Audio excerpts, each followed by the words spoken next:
یہ اقرا قاعدہ قرآن کا آخری سبق ہے الحمدللہ، اور یہ بھی آیات کے وقف کی ادائیگی یا قواعد سے متعلق ہی ہے۔ میں قاری ظاہر آن لائن قرآن ٹیچر آپ سے مخاطب ہوں۔ السلام علیکم۔ اب ضروری قواعد سن لیں اس سبق سے متعلق۔ اگر وقف کی وجہ سے حروف مدہ یا پھر کھڑی حرکات کے بعد والا حروف ساکن ہو جائیں تو وہاں پر 2 سے 3 الف کی مقدار مد کرتے ہیں یا آسان لفظوں میں کھینچ کر پڑھتے ہیں، اور اسی طرح حروف لین کے بعد والا حروف بھی وقف کی وجہ سے ساکن ہو جائے تو یہاں بھی مد کر کے پڑھتے ہیں، لیکن صرف 2 الف کی مقدار۔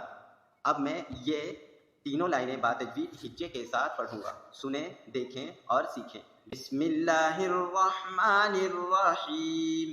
سین زبر سا، لام کھڑا زبر لا، سلا، میم 2 پیش من، سلام من، عین زبر آ،